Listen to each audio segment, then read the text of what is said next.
Vous allez bien? Good. Aujourd'hui, on va parler de quelque chose de bien ordinaire.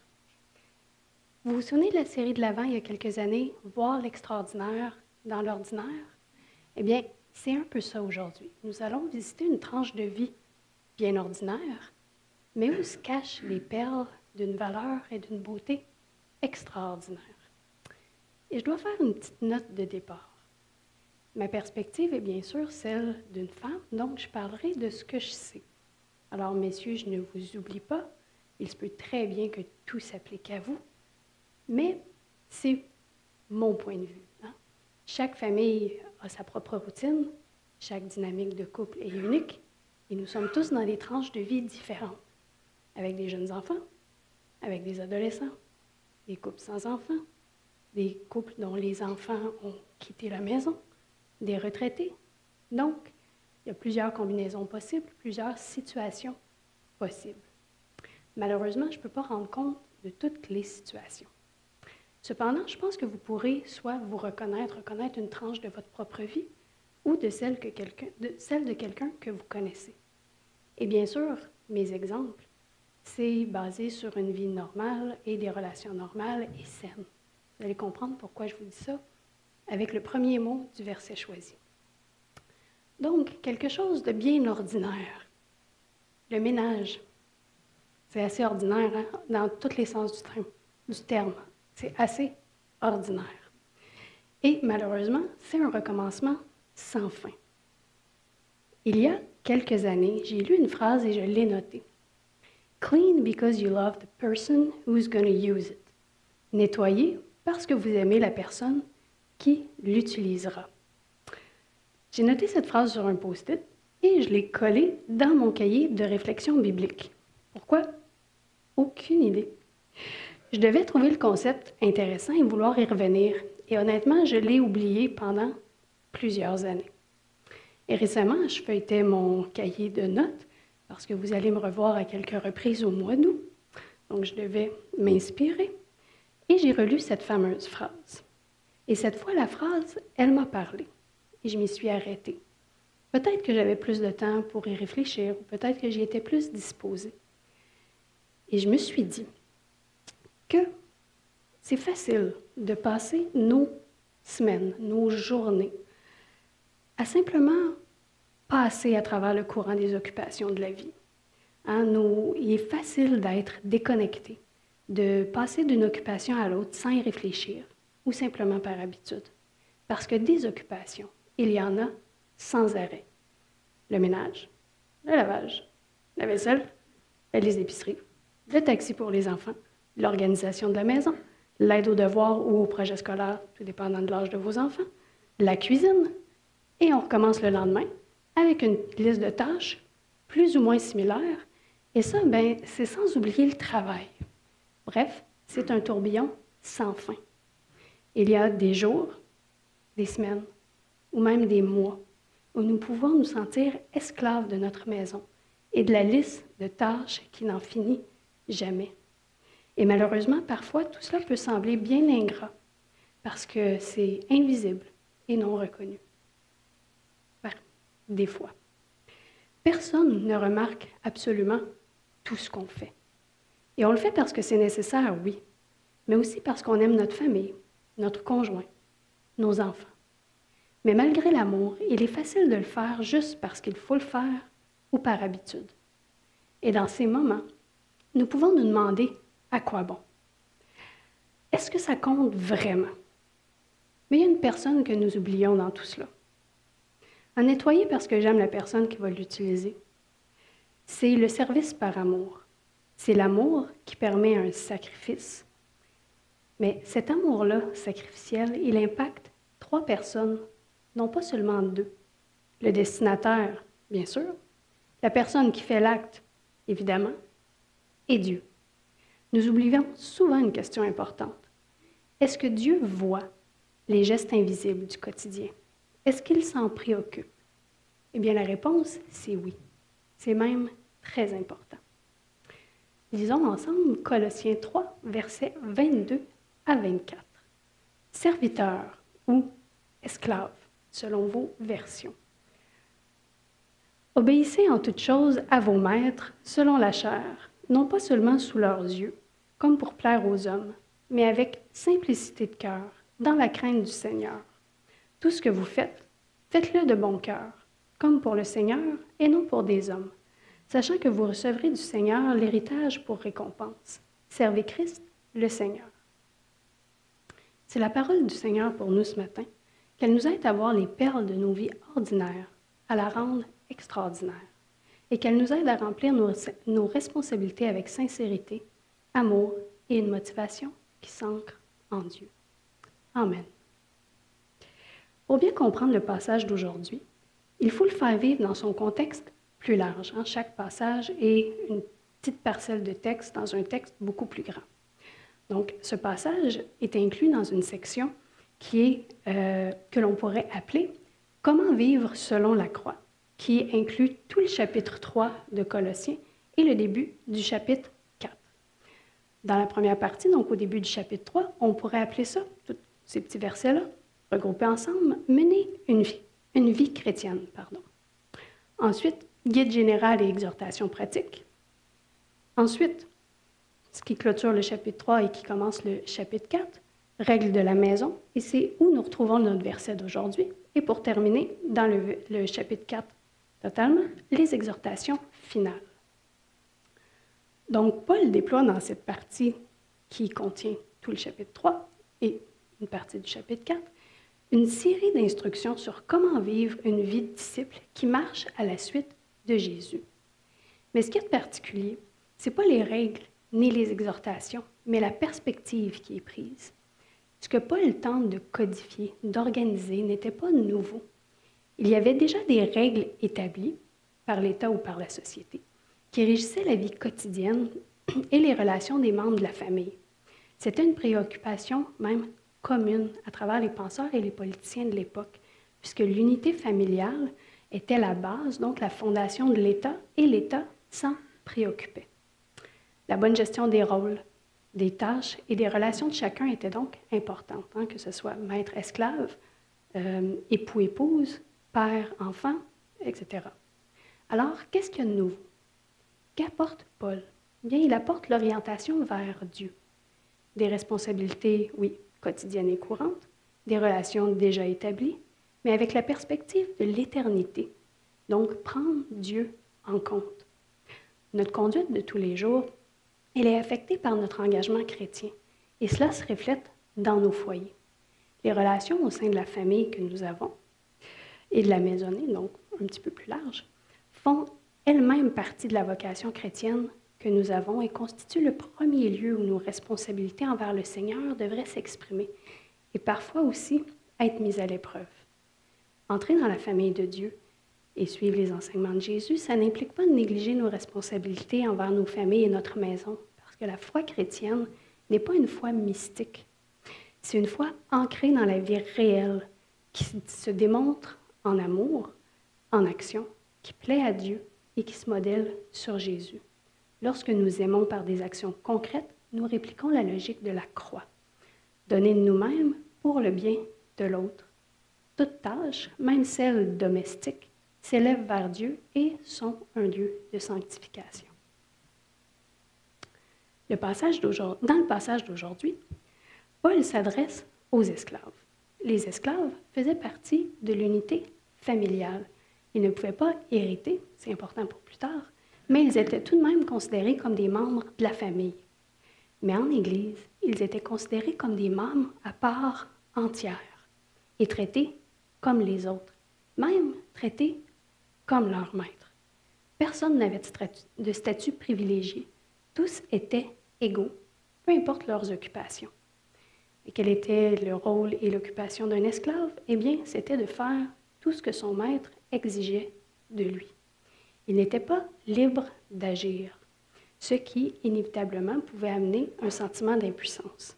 Imaginez, parfois, nous nous sentons esclaves de notre propre liste de tâches, mais nous sommes libres. C'est sûr que si on ne fait pas ce qu'on a à faire, il peut y avoir des répercussions, mais on est quand même libre. Libre de remettre à demain, libre de demander de l'aide, libre de tout simplement ne pas le faire. Mais les esclaves dont parle Paul devaient exécuter tout ce que leur maître demandait, point final. Alors Paul leur dit, faites-le, mais faites-le avec sincérité du cœur, avec intention, avec focus. Et changez votre motivation. Ne le faites pas pour vos maîtres, mais pour Dieu. Parce que Dieu ne regarde pas aux mains, mais il ne juge pas ce que vous faites, il ne juge pas votre occupation ou votre place dans la société, mais il regarde au cœur. Le travail, tout travail peut devenir un lieu de sanctification, esclave ou non. Et Paul mentionne que les esclaves doivent travailler avec la crainte du Seigneur. Il ne faut pas se méprendre ici. Crainte n'est pas une peur, mais un respect. Il ne s'agit pas pour les esclaves d'avoir peur de Dieu comme ils pouvaient avoir peur de leur maître. Il s'agit d'une marque de révérence envers Dieu, une peur juste, une peur réfléchie, empreinte de gratitude et de respect qui comprend tout ce que Dieu a fait pour eux et qui devient une motivation du cœur. Une motivation de vivre toutes les secondes de leur vie et d'exécuter toutes les tâches de leur liste devant Dieu et pour Dieu, et non pour leur maître. En plus, Paul avertit ses lecteurs. Il les avertit que s'ils n'agissent pas ainsi, donc de ne pas agir devant Dieu et pour Dieu, un danger les guette. C'est pourquoi au verset 23, il y a une insistance. Pour le Seigneur qui est répété ici, c'est une insistance, donc ça répète un peu ce qui est écrit au verset précédent, dans le sens que il faut vraiment, vraiment le faire pour le Seigneur.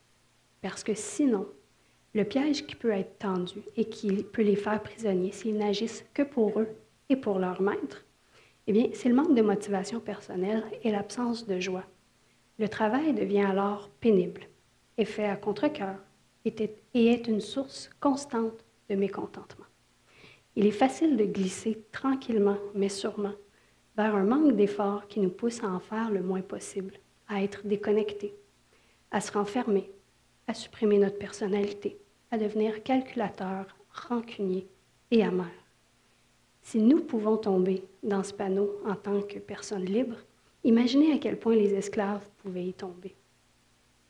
L'alternative, plutôt que de devenir calculateur, amer et supprimer notre personnalité et tout ça, mais l'alternative, c'est de tout mettre devant Dieu et de tout faire pour Dieu. S'engager personnellement dans ce que nous faisons, même si cela est une obligation. Même une obligation peut être une source d'expression personnelle, de développement du caractère, un lieu de sanctification. Accomplir une action parce que j'aime l'autre et j'aime Dieu, parce que ma vie entière est devant Dieu et se modèle sur les enseignements de Jésus. Ultimement, tout ce que nous faisons doit être une expression d'amour dévoué et généreux qui cherche le bien de l'autre, tout comme Jésus cherche notre bien et nous a offert le salut par un acte d'amour infini. Il n'y a pas de comparatif entre ce que Jésus a fait à la croix, mais préparer un repas pour des enfants qui râlent, c'est tout de même incarner l'amour et la patience de Dieu, malgré tout. Mais blague à part, là, le verset est très clair. Tout ce que vous faites, faites-le de bon cœur. Pourquoi? Bien, tout. Faites tout. Ça élargit le commandement. Ça s'étend pour inclure les actions et les engagements de notre vie spirituelle, de notre vie en Église, de notre vie personnelle et de notre vie professionnelle. Et la deuxième partie, de bon cœur, eh bien, c'est un écho au Shema dans Deutéronome, si vous savez de quoi je parle. Il est écrit de tout ton cœur, de toute ton âme et de toute ta force. Donc, tu aimeras l'Éternel de cette façon, nous dit Deutéronome. Et Colossiens nous dit, tu accompliras tes tâches de cette façon, de tout ton cœur, de toute ton âme et de toute ta force. Bref, tout l'être doit être animé par le souffle de Dieu afin d'accomplir l'action demandée de toute l'énergie disponible. On peut dire, tu accompliras tes tâches avec tout ce que tu as et tout ce que tu es. Et on s'entend là, le niveau d'énergie, c'est variable, mais compte tenu de l'énergie disponible au moment où l'action est demandée. Mais pourquoi les esclaves devaient agir ainsi? Pourquoi devaient-ils vivre devant Dieu avec crainte? Pourquoi le devons-nous aussi? Pourquoi agir comme Christ en tout temps, au quotidien? Eh bien, le verset 24 répond à cette question. C'est parce que nous recevons l'héritage comme récompense. Nous recevons l'héritage de Dieu. Nous recevons une récompense bien plus grande que toute récompense terrestre, un héritage éternel. Et cet héritage n'est pas fondé sur notre performance, comme les fameux performance review qu'on a à chaque année de notre patron. Là. Ce n'est pas fondé sur nos performances, mais sur la fidélité et l'amour de Dieu. D'ailleurs, même si les esclaves faisaient partie de la famille, comme je l'ai mentionné précédemment, ils ne pouvaient pas hériter, mais en tant qu'enfants de Dieu, ils pouvaient hériter de l'héritage de Dieu, de l'héritage éternel. Donc, ils ne pouvaient pas hériter des possessions matérielles de leur maître, mais en tant que chrétiens, ayant un statut égaux d'enfants de Dieu, ils pouvaient hériter de leur Père céleste. Donc, la perspective d'une récompense future était une motivation supplémentaire pour les esclaves et l'est toujours pour nous aujourd'hui.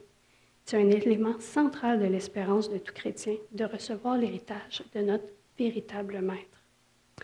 Et n'oublions pas que Christ est l'arbitre final dans les affaires humaines. C'est lui qui choisit qui recevra l'héritage ou non. Pas le maître humain, pas le patron, mais Jésus lui-même. Étant chrétien, peu importe notre occupation sur terre, nous sommes tous héritiers de la vie éternelle. Et en temps difficile, par exemple, si un esclave avait un maître injuste et méchant, il pouvait trouver du réconfort dans le fait que le juste juge voyait tout ce qui se passait et trancherait en sa faveur à la fin. Et n'oublions pas qu'avant de faire quoi que ce soit dans le monde, ou avant d'être quoi que ce soit d'autre dans le monde, nous sommes aimés de Dieu. Nous sommes des enfants de Dieu. Il nous a tellement aimés qu'il a donné son Fils unique pour nous sauver. Avant de passer à la section suivante, j'aimerais faire une petite parenthèse. En lisant ce passage, vous pouvez peut-être vous demander pourquoi Paul, et tous les chrétiens de l'époque, ne voulaient pas changer les structures sociales et demander qu'il n'y ait plus d'esclavage, que tous soient libres et égaux et respectés, parce qu'après tout, ça fait partie des valeurs chrétiennes. Mais il faut se rappeler qu'à l'époque, l'Empire romain régnait.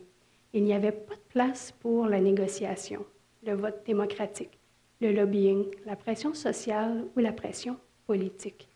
Le calme pragmatique était le moyen le plus efficace de gagner de l'espace pour construire des relations saines, créer une espèce de microclimat pour transformer l'État et la société.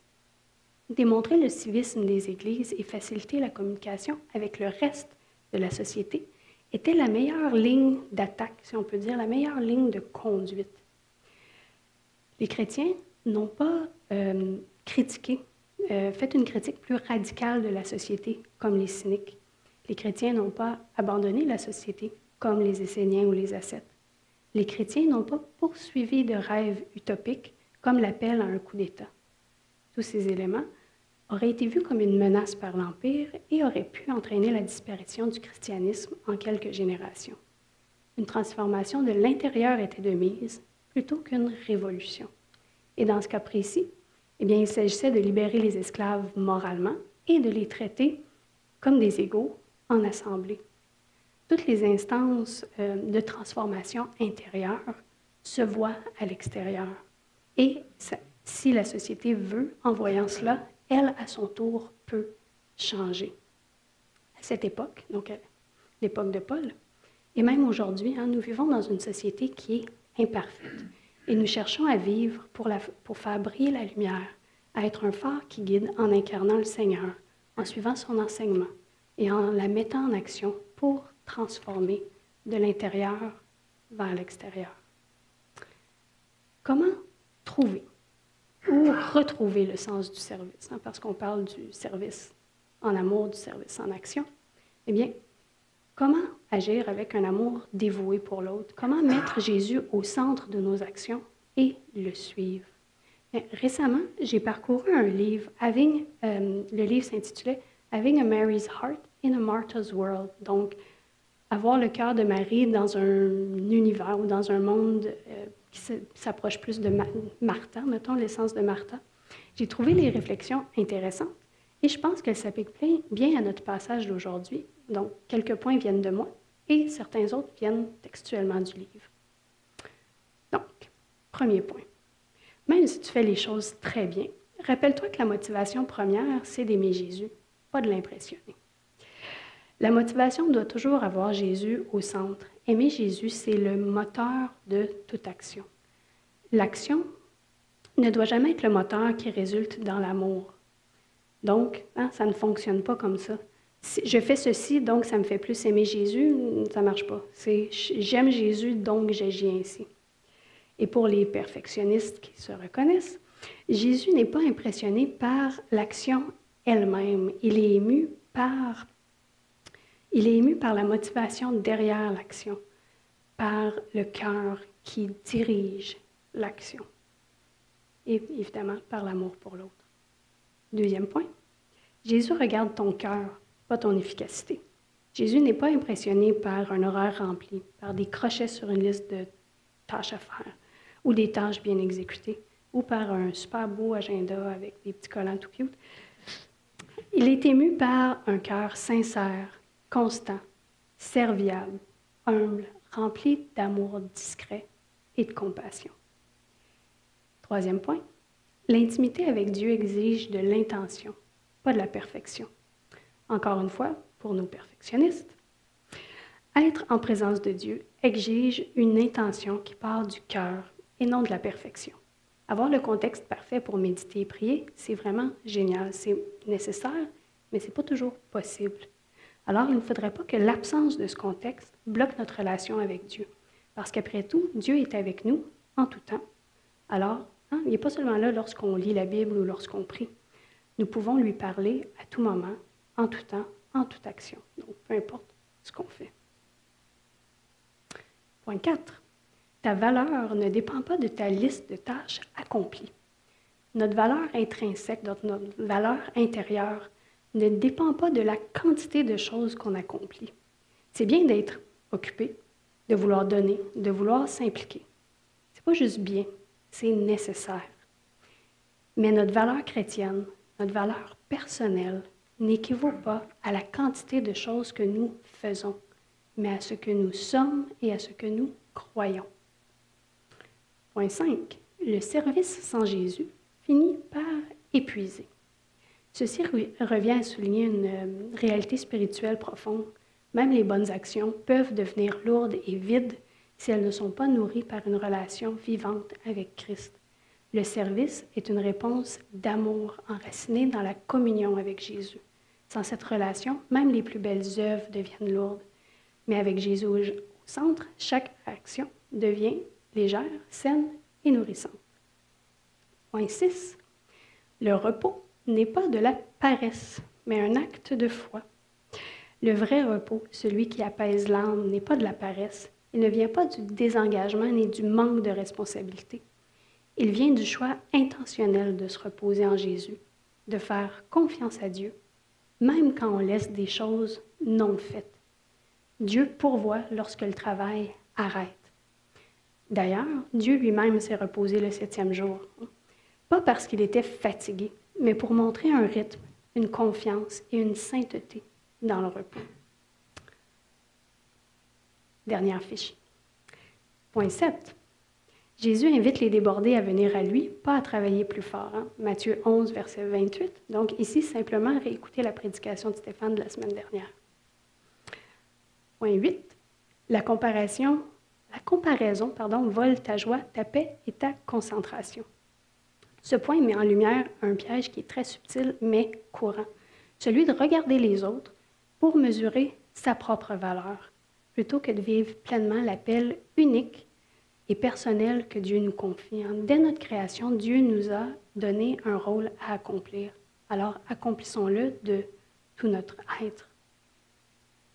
À quel point, à quoi ressembleraient nos foyers, notre Église, notre lieu de travail, si chacun assumait toutes ses responsabilités sans se comparer? Et dernier point, tu peux être une Marthe avec un cœur de Marie, active, oui, mais centrée sur l'essentiel. Il est possible d'être actif, engagé, organisé, productif, comme Marthe, tout en gardant une attitude intérieure centrée sur Jésus, comme Marie. Ce n'est pas une opposition entre faire et ne rien faire du tout, mais entre être absorbé par les choses en elles-mêmes et être centré sur la présence de Dieu pendant qu'on les fait. Lorsque nous servons les autres d'une manière totalement désintéressée et dévouée, nous servons Dieu en fin de compte. Même les petits actes qui peuvent passer inaperçus sont importants. L'amour chrétien se vit dans l'ordinaire, dans la partie cachée de la vie, dans les sacrifices invisibles, être parent, répéter des tâches quotidiennes et bien plus. Ces expressions d'amour sont l'expression la plus authentique de l'amour à l'image de Dieu, car nous recevons sans applaudissements. Nous servons sans récompense visible, ou du moins récompenses visibles qui ont de la valeur selon l'échelle de la société. Et parfois, à travers nos tâches et notre liste interminable de choses à faire, nous devons persévérer, ce qui est une bonne valeur chrétienne, même si cela passe inaperçu ou n'est pas apprécié. Nettoyer sa maison, ce n'est pas seulement une question d'hygiène. Cuisiner pour sa famille, ce n'est pas seulement une question de sauver sur des plans emportés ou une question de santé. Prendre soin de sa famille, ce n'est pas une question d'apparence. C'est une question de service discret, d'amour constant. C'est l'importance de créer un espace sûr de paix et de dignité pour ceux qu'on aime. Et aussi, c'est une question de le faire pour Dieu. Il est bon de nous souvenir de la motivation qui sous-tend l'action et parfois la corriger lorsque nécessaire. Est-ce que c'est pour notre propre gloire qu'on le fait ou pour celle de Dieu? Est-ce que nous imitons Christ parce que nous voulons l'imiter, parce que nous désirons être vus par les autres? Il est bon d'être vu, d'être reconnu, d'être encouragé, de recevoir des bonnes paroles. C'est très bien. Il ne faut pas sauter par-dessus. Mais ça ne doit pas être le moteur principal de l'action. Portez la croix de l'ordinaire, les petites croix quotidiennes, les moments où vous renoncez à vous-même pour servir les autres. Et oui, cela inclut la vaisselle, faire le lavage, cuisiner, passer une nuit blanche auprès d'un enfant, d'un partenaire ou d'un parent qui est malade, essuyer les comptoirs, ramasser après ses adolescents, ou leur demander, redemander et redemander. Conduire son enfant le soir à son cours ou la fin de semaine, même lorsqu'on est fatigué. Essuyer les traces de doigts collantes sur le réfrigérateur pour la 100e fois. Et bien plus. C'est saint, S-A-I-N-T, parce que c'est de l'amour vécu au quotidien. Et n'oubliez jamais que même si ceux qui vous entourent ne le voient pas ou ne l'apprécient pas, Dieu, lui, le voit et ne l'oubliera pas. Et n'oubliera pas la motivation derrière chacune des actions et la récompensera par son héritage. Tous ces actes d'amour et de service sont précieux pour Dieu et sont le reflet de l'enseignement de Jésus.